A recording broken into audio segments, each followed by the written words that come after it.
Amém. Amém. Vamos começar.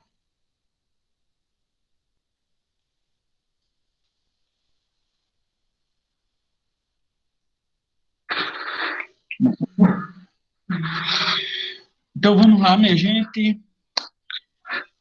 Hoje é a aula 6. Aí está errado. É a aula 6 de 10 da Escola de Liderança e Ministério da Primeira Igreja Batista de João Pessoa. Aula 6, já passamos da metade do curso. A gente já estudou esses pontos aí, e nós vamos estudar hoje. Jesus é a porta das ovelhas, o bom pastor. Jesus é a passagem e é o cuidador. O que é isso, né? Na aula 1, a gente estudou que Jesus é um princípio anterior a tudo. Jesus está com Deus, ele é Deus. Ele estava no princípio com tudo, e tudo que foi criado por ele. Nada, nada do que se foi feito sem ele estar presente. Então, ele é um princípio anterior a tudo. Na aula 2, a gente viu que a gente nasce agora, depois de Gênesis 3, criatura de Deus. E a gente é uma opção. Opção. Eu considero assim a melhor opção da vida. Mas tem gente que não quer.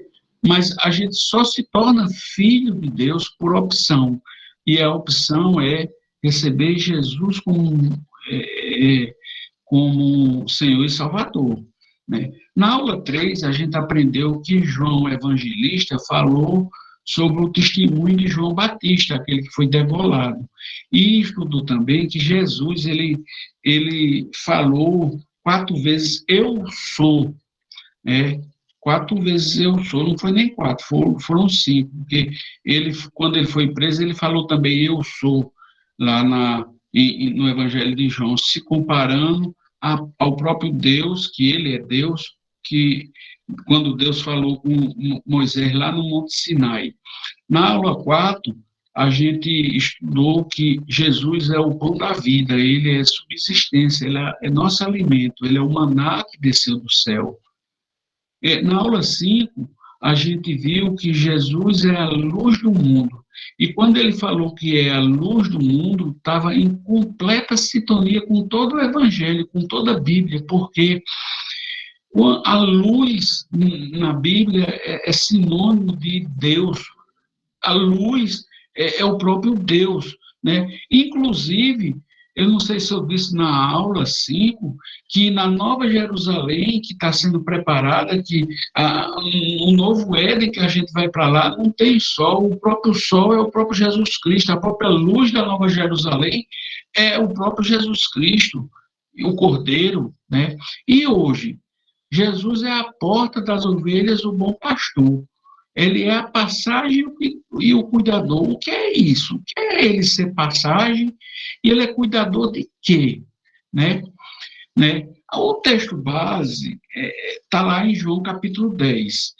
Para a gente estudar, eu separei em 2 blocos. Um que vai do capítulo 1 ao 6, versículo 1 ao 6, e o outro que vai do versículo 7 a 11. Né? Então, e não entra pela porta no aprisco das ovelhas, não sobe, mas sobe por outra parte é ladrão e salteador. Mas quem entra pela porta é o pastor das ovelhas. A este o porteiro abre. Aí as ovelhas ouvem a sua voz, ele chama as ovelhas pelo seu nome e as conduz à passagem. Depois de conduzir todas as ovelhas para fora, vai adiante delas e as ovelhas seguem-no, porque eles conhecem a voz, mas não seguem o estranho. Antes fogem dele, porque não conhecem a voz dos estranhos. Jesus disse essa parábola, mas ele não entendia o que ele queria falar.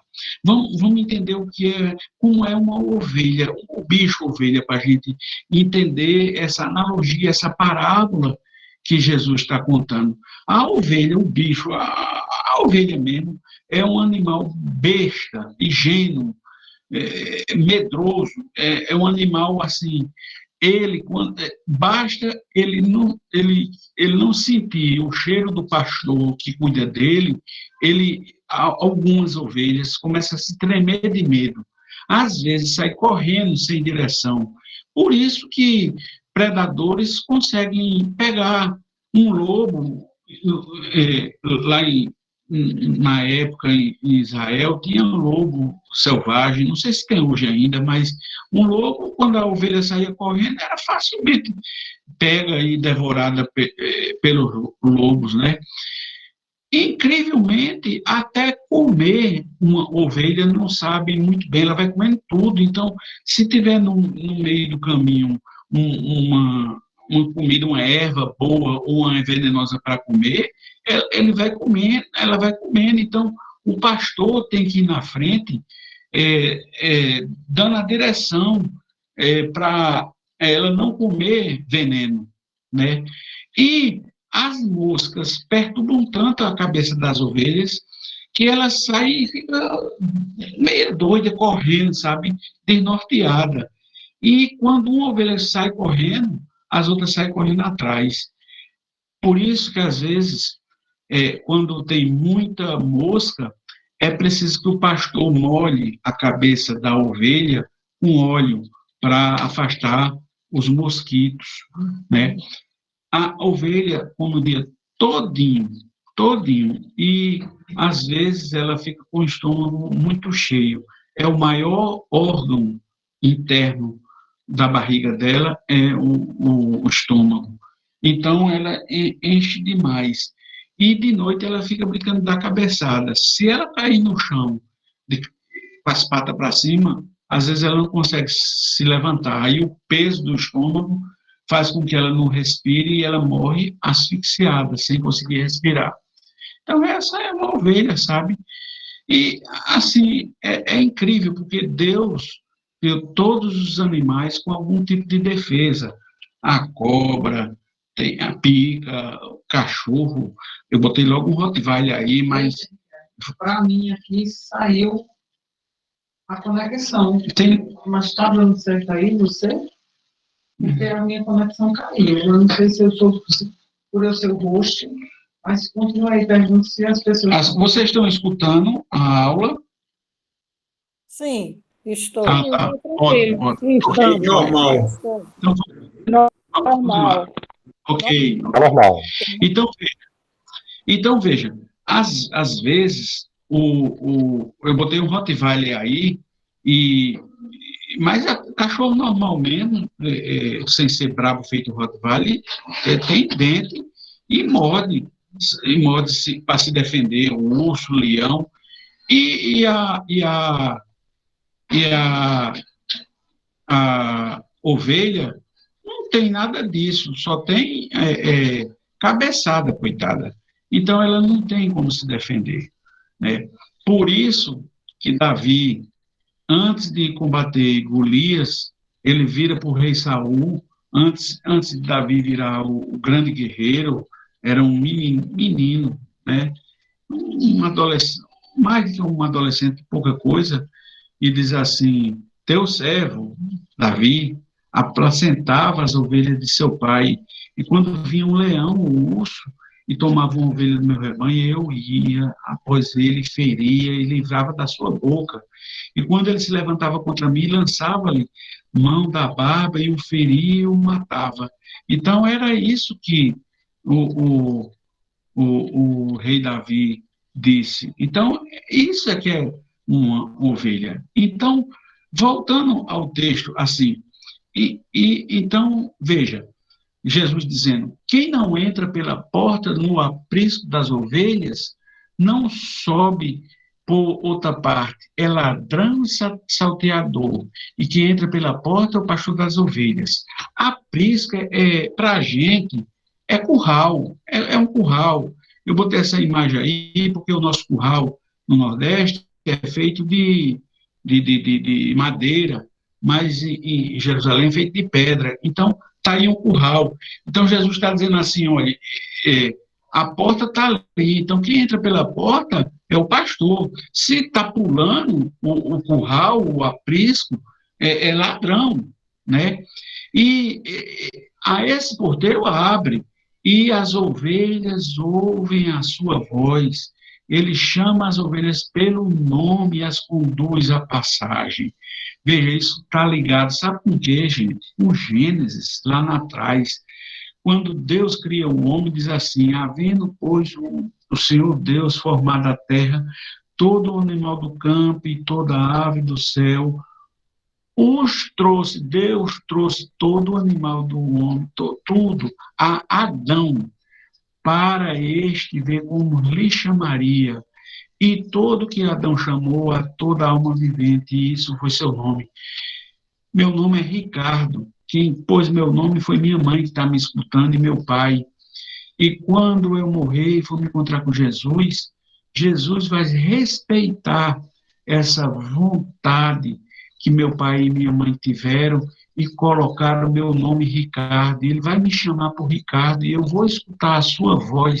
Ele vai me chamar Ricardo. Se lembra de quando Maria entra lá no sepulcro e está lá assim, transtornada porque roubaram o corpo do meu Senhor. Não, meu Deus, jardineiro, por que fizeram isso? Cadê onde está o meu corpo? Sei que. E aí Jesus disse assim: Maria, Maria. Chama ela pelo nome. E Maria toma aquele susto e diz assim: ei, Senhor, mestre, né? A gente vai escutar a voz do Senhor chamando o nosso nome. E quando ele chamar, obedeça. Beleza. Por isso, eu vi uma pregação uma vez muito legal, sabe? Dizendo assim, que a gente deve obedecer à voz do pai e da mãe da gente aqui na terra. Quando o pai e a mãe da gente aqui na terra disser assim: Ricardo, vem fazer isso assim, a gente se levanta para fazer, porque vai ser igual quando o Senhor Jesus vier nas nuvens e chamar: Ricardo, vem aqui, Ricardo. Não é para dizer: peraí, Senhor, é para me levantar e ir, né? Aí Jesus diz assim: depois de conduzir todas as suas ovelhas para fora, vai adiante delas, e as ovelhas seguem, porque ele conhece a voz. É isso que eu estou lhe dizendo. Jesus vai chamar: e vá, meu filho. Quando Jesus lhe chamar, vá, né? Jesus tinha dito lá no capítulo 8: eu sou a luz do mundo, que a gente estudou. Quem me segue não vai andar em trevas, siga. Jesus chamou, meu filho, vá, não converse muito, não. Você entende quando Jesus chama, né? Você entende, não precisa ficar com muito lero-lero, não, né? Mas não segue o estranho, antes fogem dele, porque não conhece a voz dos estranhos, de jeito nenhum, né? Depois dessas palavras, Jesus continua, né? E Jesus, então, tornou a dizer-lhes: em verdade vos digo, eu sou a porta das ovelhas. Aí eu fui estudar essa história das portas. Jerusalém, na época de Jesus, não hoje em dia, na época de Jesus, tinha 12 portas de entrada ou de saída. Era uma cidade murada e tinha 12 portas. As portas eram essas que eu vou apresentar rapidamente, né? A porta da inspeção, foi onde o rei Davi se encontrava com as tropas dele para examinar, né? Um princípio bíblico é o autoexame: examine-se o homem a si mesmo, e assim coma desse pão e beba desse cálice. Outra porta é a porta da prisão ou do cárcere, né? Está registrado em Jeremias: Palai, filho de Uzai, reparou defronte à esquina e à torre que sai da casa real superior, que está junto ao pátio, ou à porta da prisão, né? Foi nessa porta da prisão que Jeremias teve preso, né? Simboliza as cadeias e as prisões da nossa alma, do pecado. Tem a porta Milficade, que é a porta da tribulação, da atribuição, que é Jesus nos atribuiu a grande comissão: vai, pregue nos confins da terra, em nome do Pai, batizando em nome do Pai. É citado em Neemias 3:31. Tem a porta de Efraim, Efraim quer dizer fruto dobrado, né? Porção herança dobrada, é um direito à primogenitura, né? É citado também em Neemias, né? Tem essa que é legal demais, tem a fechada, a porta dourada oriental, ou a porta de ouro, né?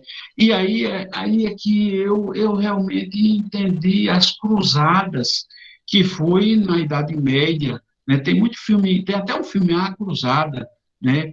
É, é, essa porta foi fechada pelos muçulmanos em 810 depois de Cristo. Depois, os ingleses foram lá, lutaram e reabriram em 1102 depois de Cristo. Depois, Saladino foi lá, tomou Jerusalém e fechou essa porta em 1187.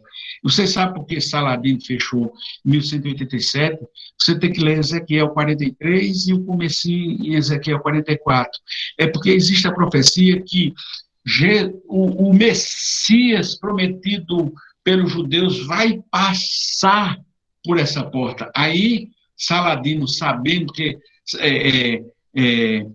eles têm acesso, e se eu não me engano, Ezequias também está lá no livro deles, lá no livro de Maomé, como um profeta, e não como um profeta. Mas, enfim, Saladino fechou para o Messias nunca passar.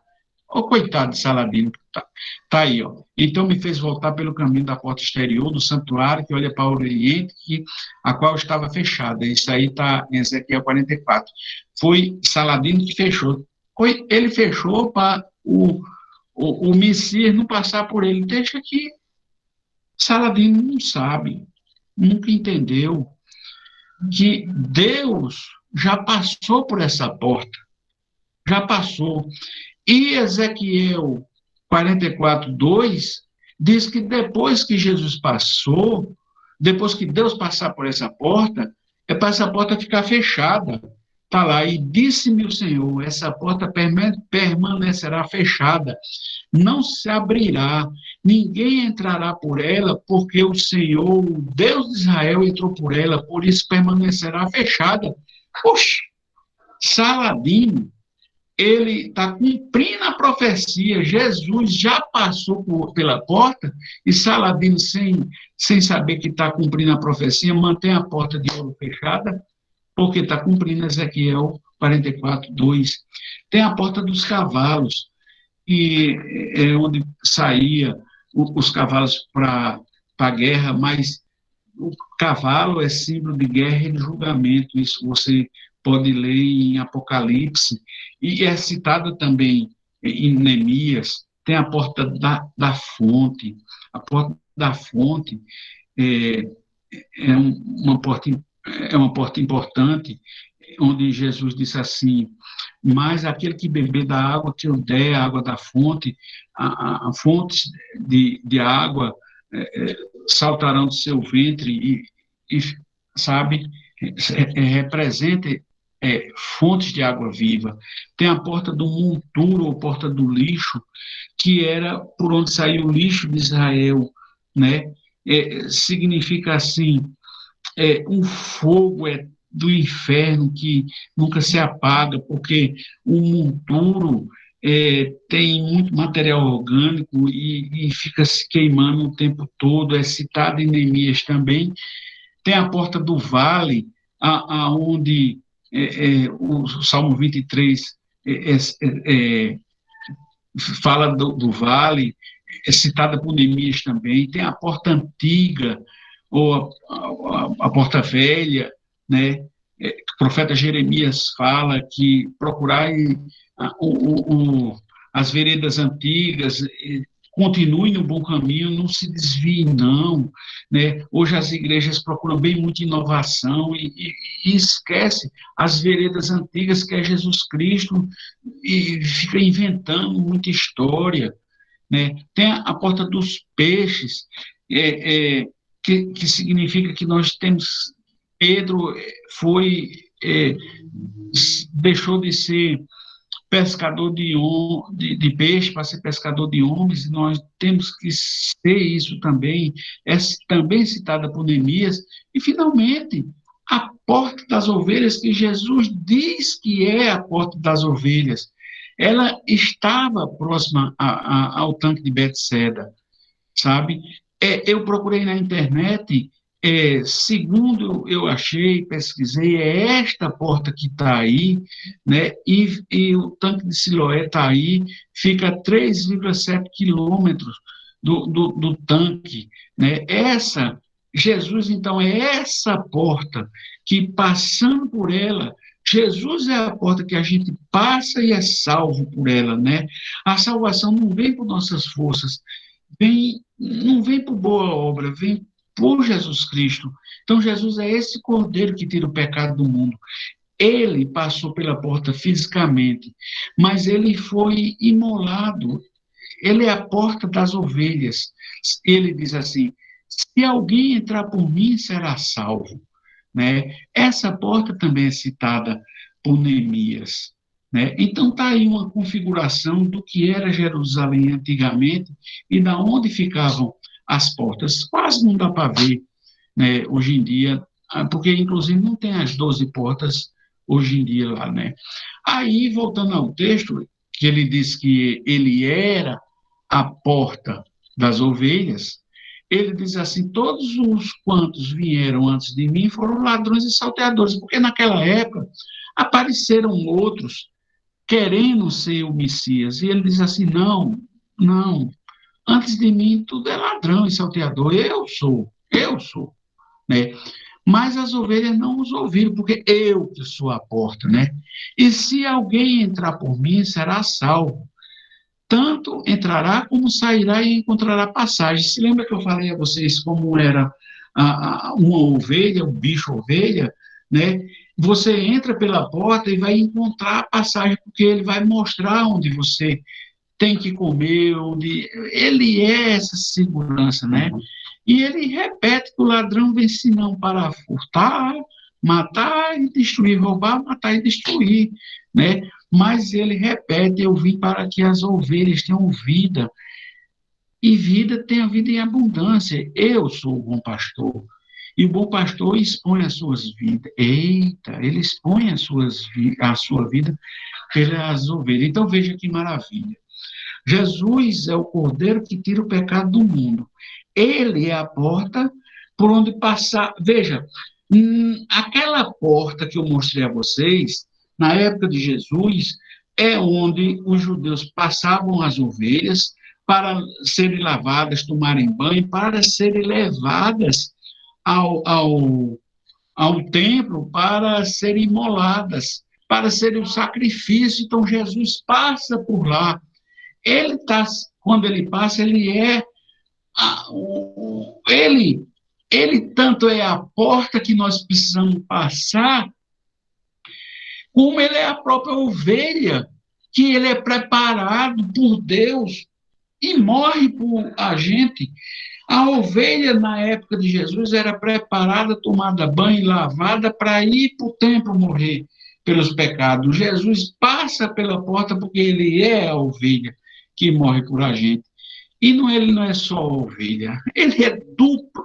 Ele é a porta que a gente tem que passar, ele é a ovelha que morre por a gente, e ele também é o bom pastor, né? E quem são as ovelhas que ele salva? Nós.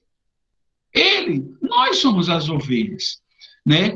E a gente vai lá em Mateus para entender como somos nós, ovelhas sem pastor, né? Ao ver as multidões, Jesus teve compaixão delas, porque estavam aflitas e desamparadas, como ovelhas sem pastor.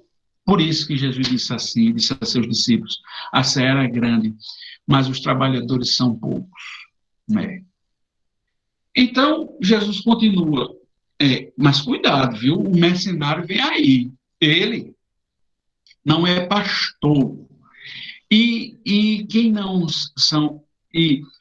são as ovelhas vê o lobo e deixa as ovelhas e foge.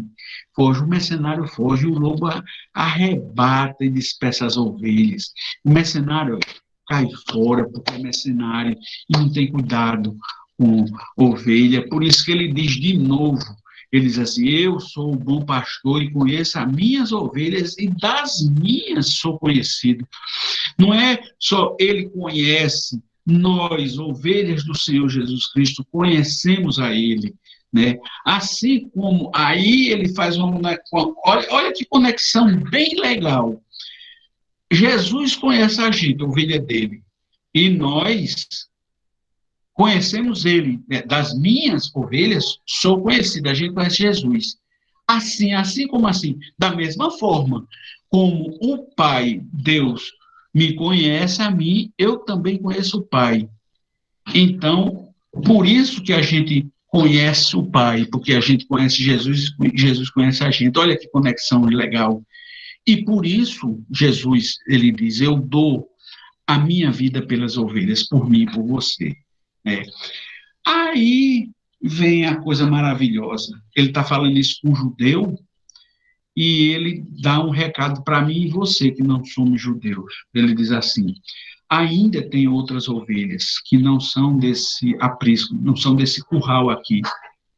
Também me convém agregar a estas. E elas ouvirão a minha voz, e haverá um rebanho e um pastor. Por isso o Pai me ama, porque dou a minha vida para tornar a tomá-la. Ninguém me tira de mim. Satanás não foi Satanás que venceu Jesus e Jesus foi para a cruz. Não foram os romanos que crucificaram Jesus.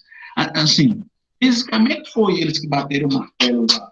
Mas ninguém tira a vida de Jesus. Mas eu, de mim mesmo, foi Jesus. Ele diz assim, eu a dou. Tenho poder para a dar e poder para tomar e tomá-la. Esse mandamento eu recebi do meu pai, essa coisa que foi eu que fiz, foi Deus que mandou eu fazer, e eu faço o que eu quero fazer. Né? Aí os judeus entram em conversa e começam, uns creem, e outros começam a debater e querem brigar com Jesus. Aí eu cortei essa parte para não ficar tão extensa, mas aí os judeus dizem assim, até quando terás a alma suspensa? Se tu és o Cristo, dizem a gente abertamente, Senhor. Aí Jesus diz assim, rapaz, já vos tenho dito e não o credes. Eu já disse, vocês não estão querendo crer? Eu já disse. Aí ele diz assim, eu já disse. Aí ele diz assim, olha, as obras que eu faço e não de meu Pai, essas testificam de mim. Vocês veem a obra, eu curei cego, né? E de nascença, eu faço isso, nessa altura do campeonato, eu já transformei água em vinho, eu já fiz multiplicação de pão e peixe, e eu fiz um bocado de obra. Vocês viram, vocês não querem crer em mim, né? Mas, sabe por que vocês não creem? Porque vocês não são minhas ovelhas. Como eu já tenho dito a vocês não são minhas ovelhas. Sabe por quê? Porque as minhas ovelhas ouvem a minha voz. E eu conheço as minhas ovelhas e elas me seguem. Por isso, porque elas me seguem, eu dou a vida eterna a elas. E elas nunca vão morrer mesmo de verdade. Vão ter essa morte aqui, morte física daqui, mas elas não vão perecer de verdade. E tem um negócio, ninguém vai tirar, arrebatará, ninguém vai tirar elas da minha mão, não. Sabe por quê?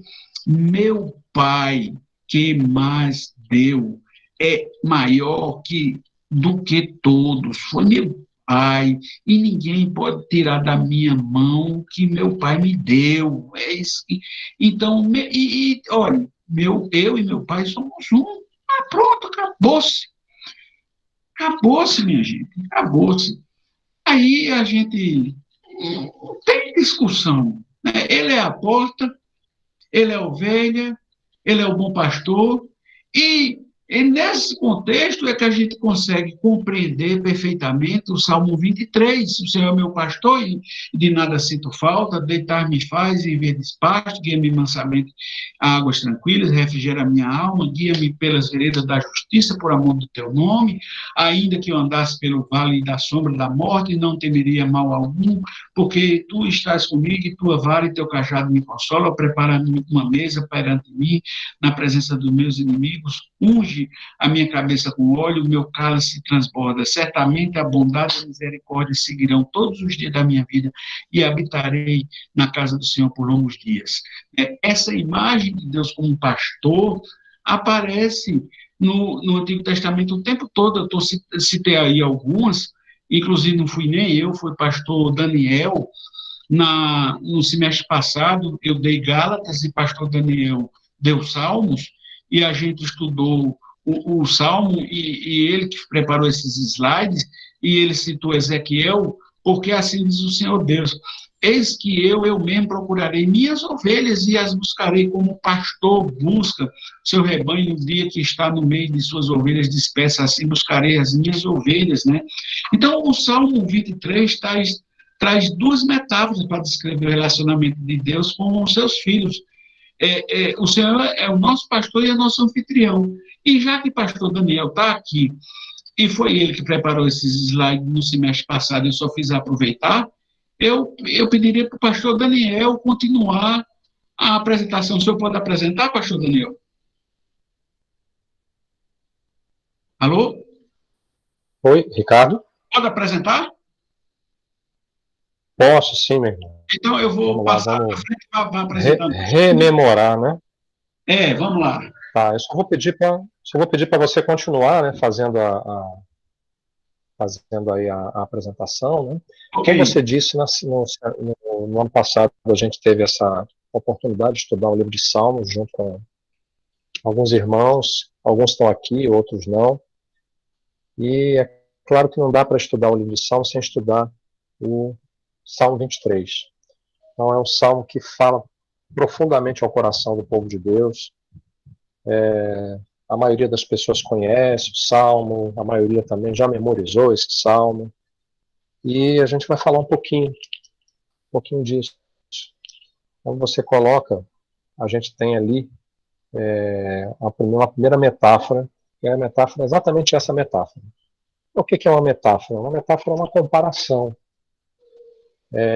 Vejam, como aquele contexto lá de Israel é um contexto agrário, né, uma ligação muito forte com a terra, e lá a criação de animais, especialmente as ovelhas, era uma coisa assim muito importante para eles. Davi, que era também pastor, e foi chamado, como a Bíblia diz, foi chamado por Deus do rebanho, né? Saiu lá do rebanho, cuidando das ovelhas de seu pai, para vir ser aquele que iria pastorear Israel, recebendo de Deus esse chamado, essa comissão. Então ele compôs esse salmo. Então a primeira verdade aí que a gente tem é essa, né? O Senhor é o meu pastor. Significa que ele é aquele que cuida, porque qual é o papel do pastor? O papel do pastor é cuidar, alimentar, proteger, guiar as ovelhas. Então você colocou mais um pouquinho antes, são animais frágeis, né? Animais que precisam ser guiados, protegidos o tempo inteiro. A ovelha tem uma visão limitada, ela precisa desse toque, desse cuidado, senão ela é facilmente presa de animais selvagens. Então ele é o nosso Javé Raá, o Deus que é o nosso pastor, o supremo pastor, aquele que faz exatamente isso. Ele tem um relacionamento pessoal conosco, então ele é o meu pastor, não é o pastor do outro, ou não é um pastor, ele é o meu pastor. Então, Davi, quando colocou isso lá no texto do Salmo 23, certamente ele lembrou, do relacionamento dele com as ovelhas. E o pastor conhece cada uma das suas ovelhas. Ele conhece as marcas, o jeito de andar, o temperamento, assim também o nosso Deus nos conhece. Como você colocou antes, né, Ricardo? Ele nos chama pelo nosso próprio nome. Nós não somos um número, nós não somos alguém perdido na multidão, mas nós somos uma ovelha cujo nome o Senhor sabe, o Senhor conhece. Ele é o nosso pastor e nós somos ovelhas do seu rebanho. Ele é o que supra as nossas necessidades, é o Javé, Jirê, aquele que supre, aquele que nos dá, que provê as nossas necessidades, ele não permite que nada falte, ele é aquele que não vai permitir que eu sinta falta de nada. Aí aqui cabe dizer, né, irmãos, muitas vezes a gente interpreta isso como uma autorização para a gente sair por aí desejando tudo e achando que Deus tem que nos dar tudo. Na verdade, ele vai nos dar aquilo de que nós realmente necessitamos. Não para atender os nossos caprichos, não para que a gente ostente, não para alimentar o nosso orgulho, mas ele vai nos dar aquilo que nós necessitamos. Como Jesus diz, aquele que buscar o reino de Deus em primeiro lugar e a sua justiça, todas essas coisas vos serão acrescentadas. Que coisas Jesus está falando? A comida, a bebida, a roupa e um teto sobre as nossas cabeças. Aquilo de que todos nós realmente necessitamos. Então, podemos ter certeza que estaremos seguros e que Deus vai suprir as nossas necessidades. Pode seguir? Vamos lá. Ele é o pastor que guia. Está lá nos versículos 2 e 3. Deitar-me faz em verdes pastos, guia minhas águas tranquilas, refrigera minha alma. Eu vou caminhar pelas veredas da justiça. Então, ele é o Deus que nos conduz ao descanso, o Javé Shalom. Ele sabe que nós necessitamos de um lugar para descansar, para restaurar as nossas forças. A ovelha, depois de ter caminhado ali o dia inteiro, pastado, talvez se deslocado de um lugar para o outro por conta da necessidade mesmo do deslocamento do rebanho, ela precisa de descanso. Então, se tem alguém que sabe como nós necessitamos de refrigério, de descanso, é o nosso Deus. E ele é aquele que pode nos dar paz, de fato, mesmo no meio da tribulação. Ele é o Javé Rafá, aquele que cura, aquele que restaura. Aqui a palavra refrigerar, como está na nossa Bíblia, traduzida, tem o sentido de restaurar, de curar, de sarar, de fato. Ele é aquele que vem em nosso socorro e sara as nossas feridas, as nossas enfermidades, as nossas dores. O Senhor Jesus tomou sobre si as nossas dores. O castigo que nos traz a paz foi colocado sobre ele. E é por causa do nosso pastor supremo que nós podemos ter realmente o refrigério que nós necessitamos. Ele nos conduz, o pastor é aquele que guia também, né? Ele nos conduz pelo caminho da retidão. Nas nossas versões está assim, guia-me pelas veredas da justiça. Lá no original tem mais esse sentido de veredas, o caminho reto, né? O caminho que não se desvia para um lado nem para o outro, o caminho está diante de nós, os caminhos certos e seguros que a ovelha precisa trilhar, e nós também precisamos. Pode seguir, meu irmão. E a proteção, né? Claro, ele não só alimenta, ele não só restaura, ele não só dá paz, ele não só cura, não só guia, mas ele também protege. Ainda que eu andasse pelo vale da sombra da morte, eu não temeria mal algum, porque tu estás comigo, a tua vara e o teu cajado me consolam. Esse tempo tão difícil que a gente está vivendo, como é importante, né? Como é restaurador para nós sabermos que mesmo que a gente ande pelo vale da sombra da morte, lá no original tem um sentido de perigo, né? Um lugar onde você não consegue enxergar onde está pisando, sabe que ali podemos encontrar armadilhas, podemos encontrar precipícios onde podemos tropeçar, cair, mas nós podemos confiar que o Senhor estará conosco. Ele vai nos guiar mesmo nesse vale da sombra da morte, mesmo na escuridão mais profunda. Pode seguir, meu irmão. Ele é aquele que nos afasta do perigo. Ele usa os instrumentos que ele tem à sua disposição, a provisão, né, maravilhosa de Deus para nos guiar nessa caminhada.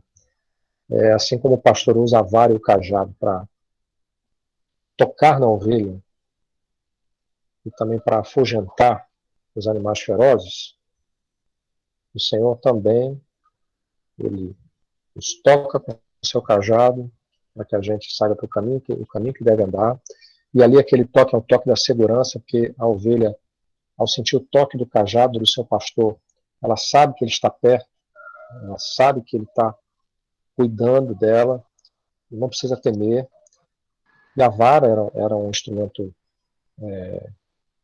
mais voltado para o combate, né, das feras, dos animais ferozes, era uma arma.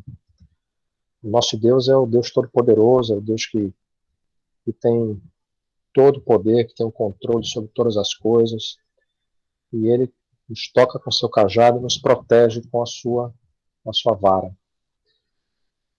No ensino de Jesus, lá na parábola da ovelha perdida, esse pastor vai em busca daquela ovelha, aquela 100ª ovelha, e a resgatou, a sarou e a trouxe de volta para o seu aprisco.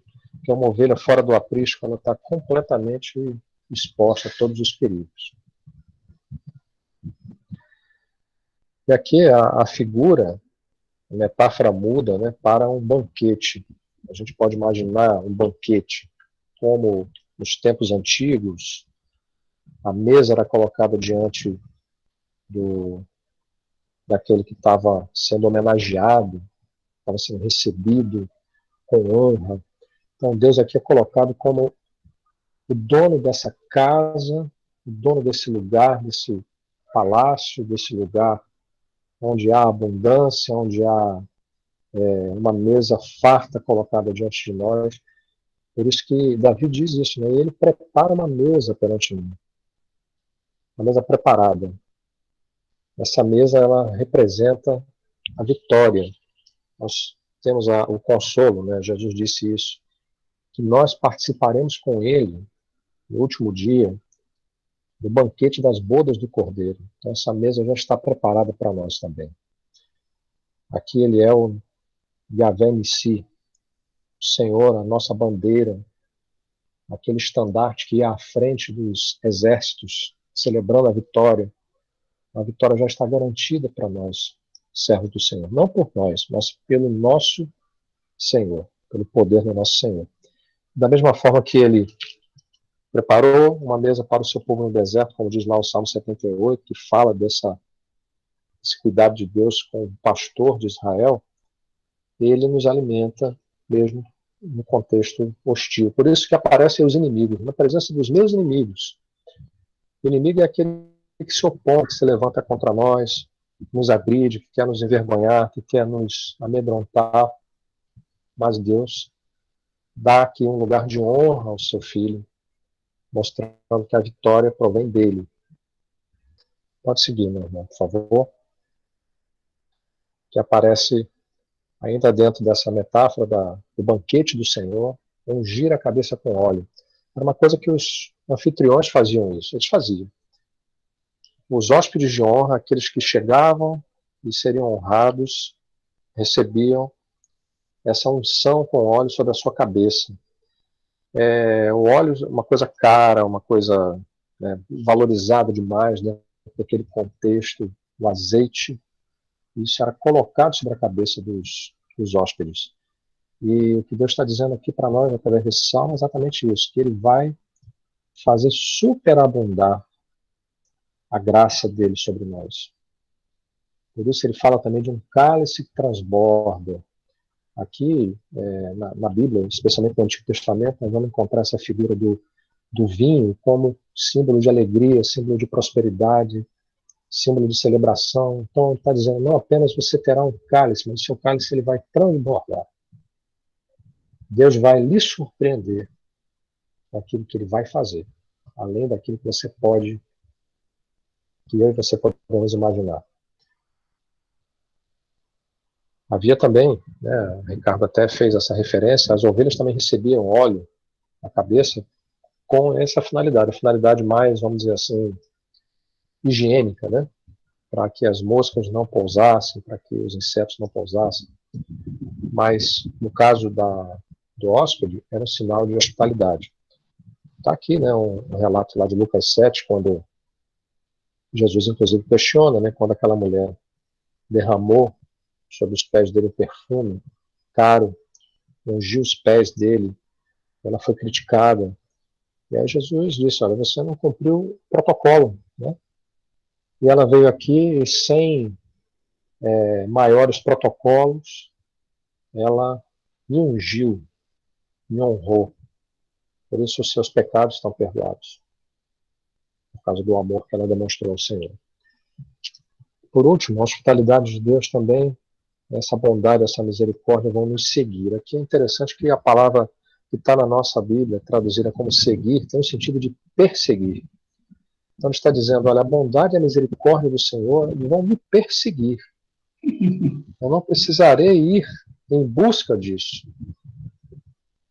Isso que provém de Deus virá ao meu encontro durante todos os dias da minha vida. Então, bondade e misericórdia. Misericórdia aqui, eu queria destacar. Uma palavra que aparece várias vezes na Bíblia, no Antigo Testamento, que é traduzida como amor, como fidelidade, como misericórdia. São aspectos do caráter de Deus, mas apontam também, irmãos, para a aliança de Deus conosco. É a fidelidade de Deus àquilo que ele prometeu ao seu povo. Então Deus é fiel, o amor de Deus é um amor leal. Esse resebe tem esse sentido de amor leal, o amor que não falha, independente da circunstância, qualquer circunstância. E ele nos convida a habitarmos em sua presença para sempre. Habitarei na casa do Senhor por longos dias. Coisa maravilhosa esse salmo. E aqui, a comparação, né, nessa aula a gente fez essa comparação, esses aspectos que o salmo revela e os nomes de Deus. Né? O Senhor é meu pastor, o Yahvé Raá, o Senhor pastor, meu pastor, Yahvé Jireh, o Senhor proverá, o Deus que supre as nossas necessidades. Yahvé Shalom, o Senhor é a paz, é a nossa paz. Yahvé Rafá, o Deus que cura, que restaura. Yahvé Tsidekenu, o Senhor justiça nossa, aquele que nos guia pelas veredas da justiça. Yahvé Shamá, o Deus presente, o Senhor está aqui. Então, ainda que eu ande pelo vale da sombra da morte, eu não estou sozinho, o Senhor está comigo. O Yahvé Shamá está ao meu lado. O Yahvé Nissi, o Senhor é a nossa bandeira, a bandeira representa aqui a honra, a alegria, a celebração, é aquele que prepara uma mesa diante de nós e nos honra com a sua graça, com a sua misericórdia.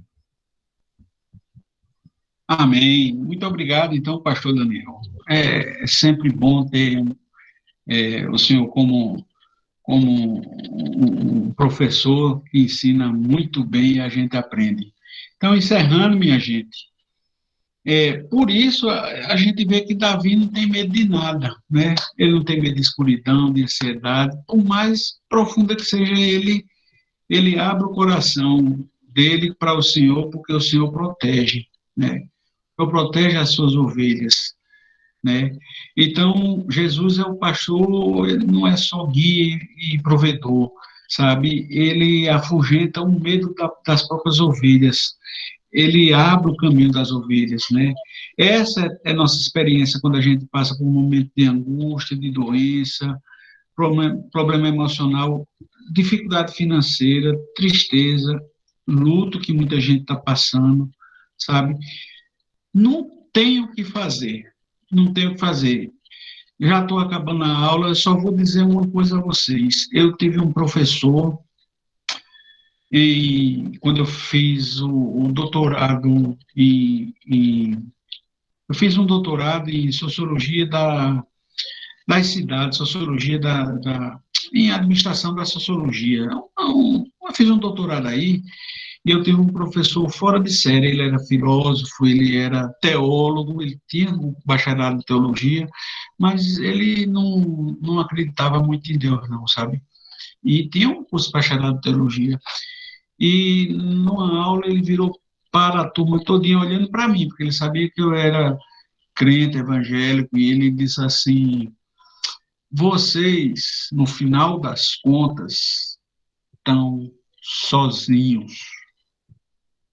Não contem com suas esposas, com seus amigos, com seus irmãos, com suas mães, com seus pais. Vocês estão sozinhos. Eu olhei para aquele velho, porque ele era velho mesmo assim, eu olhei para ele, sabendo que ele tinha feito o curso de bacharelado em teologia, olhei para ele assim, rapaz, eu não acreditei, porque eu não estou sozinho, eu não estou sozinho. Sabe por quê? Minha mãe, que está me escutando, nunca se esqueceu de mim, mas a Bíblia garante que, ainda que se ela se esquecer de mim, o Senhor Jesus, ele jamais vai se esquecer de mim. Eu não estou sozinho. Eu creio nele, e ele, Jesus, vai escutar, ele vai gritar o meu nome, eu vou escutar o nome dele, ele me conhece, e eu vou seguir ele, e ele vai cuidar de mim, e nada vai me tirar da mão dele. Eu não estou sozinho. Então, existe momento de angústia na nossa vida? Existe. Tá. De doença? Existe. Problema emocional numa pandemia dessa? Oxi, acaba trancado o tempo todo, sem poder dar uma caminhada melhor, de mar. Problema financeiro? Meu Deus do céu. Tristeza e luto, quanta gente perdeu? Existe. Mas eu tenho uma certeza, que eu nem você sairemos da mão de nosso Senhor Jesus Cristo. Deus seja louvado. Então, as conclusões que a gente tira da aula de hoje, sabe qual é? A Bíblia diz que Jesus deu a vida por suas ovelhas. É porque se alguém não fizesse isso, todas as ovelhas estariam perdidas. Porque ovelha não sabe se defender sozinha. Sem Jesus, que é o nosso pastor, a gente não seria nada. Nada. A gente ia saber para onde ir, o que fazer, mas ele sempre nos leva para pastos verdejantes. Por tudo isso, Jesus, ele é a porta, ele é a passagem da morte para a vida.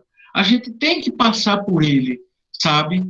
E ele não é só a passagem, ele é a ovelha, ele é o cordeiro que morreu por mim e você.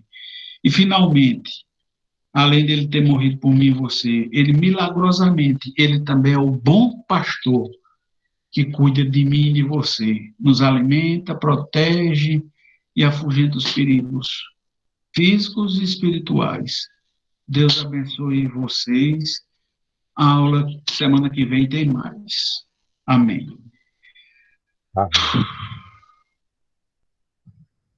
Agora vamos abrir um pouquinho para